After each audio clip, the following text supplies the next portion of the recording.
মেদিনীপুর জেলা শাসকের অফিসে মনোনয়ন জমা দিলেন ঘাটালের তৃণমূল প্রার্থী দেব। মনোনয়ন জমা দেওয়ার আগে রক্তদান শিবিরে রক্তদান করেন দেব এবং মনোনয়ন জমার আগে দেব সংবাদ মাধ্যমের মুখোমুখি হয়ে গাছ লাগানো ও বিশ্ব উষ্ণায়ন সম্পর্কে বার্তা দেন। ঘাটালের তৃণমূল প্রার্থী দেব এবং তার মনোনয়ন জমা দেওয়ার আগে তিনি রক্তদান শিবিরে যোগদান করেন, সেখানে রক্ত দেন। পাশাপাশি বর্ণাঢ্য মিছিলের মধ্যে দিয়ে তিনি মনোনয়ন জমা দিতে যান এবং জয় নিয়ে আশাবাদী তিনি। সাধারণ মানুষজন অর্থাৎ ঘাটালবাসীর যথেষ্টই সাড়া পাচ্ছেন তিনি। মনোনয়ন জমার আগে রক্তদান করলেন দেব। মনোনয়ন জমা দেওয়ার আগে দেব সংবাদ মাধ্যমের মুখোমুখি হন এবং সেখানে বিশ্ব উষ্ণায়ন সম্পর্কেও তিনি বার্তা দেন।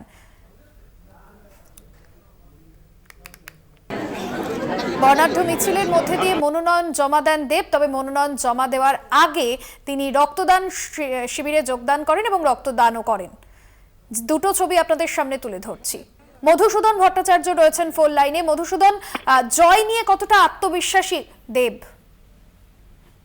দেখো, একেবারেই আজ কিন্তু দেবের মনোনয়ন জমা ছিল মেদিনীপুরে। তার আগে ঘাটাল লোকসভা কেন্দ্রের যে খড়ার এলাকা, সেই খড়ার এলাকাতে একটি রক্তদান শিবিরের আয়োজন করা হয়েছিল দেবের উদ্যোগে এবং দেবও সেখানে রক্তদান করেন। ঘাটাল মহকুমা যে ব্লাড ব্যাংক, সেই ব্লাড ব্যাংকে রক্তের সংকট চলছে এবং সাধারণ মানুষ এই রক্তের দিতে আগ্রহী নন, এমনটাই জানালেন দেব। এবং সাধারণ মানুষজন তারা এগিয়ে আসছে না এই রক্তদান শিবিরে, তাই দেব নিজ উদ্যোগে এবং দেব নিজেও এই রক্তদান করলেন। পাশাপাশি তিনি বলেন যে আজ বা কাল আমি মন্দিরেও যেতে পারবো, কিন্তু এই রক্তদান যেহেতু এই গ্রীষ্মের সময় রক্তদান একটা বহু মূল্যের বিষয়, সেই কারণেই তিনি রক্তদান করলেন। পাশাপাশি গাছ লাগানো এবং বিশ্ব উষ্ণায়ন সম্পর্কেও বার্তা দেন সাধারণ মানুষকে।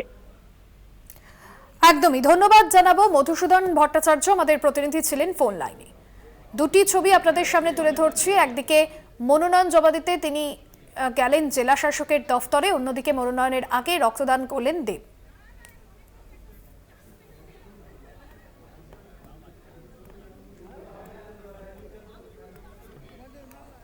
নমিনেশন ডে সবাই বলছে আমরা মন্দিরে যাবো,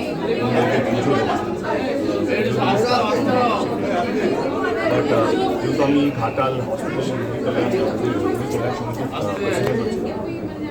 সেই জায়গা থেকে আমার কাছে খবর এসছে কি ঘাটালে ব্লাড ব্যাঙ্কের অবস্থা খুব খারাপ, কারণ এই গরমে কেউ ব্লাড দিচ্ছে না এবং থ্যালাসেমিয়া পেশেন্ট যারা আছে তাদের কাছে ব্লাড পৌঁছাচ্ছে। আমার মনে হয় কি যেহেতু নেতাদেরকে দেখে শিখে, নেতারা হচ্ছে মার্গদর্শকরা দেখান এবং ডেফিনেটলি অভিনেতারও সেই কাজটা কোথাও যেন আমার মনে হলো কি মন্দিরে আমি কালকেও যেতে পারি, পরশু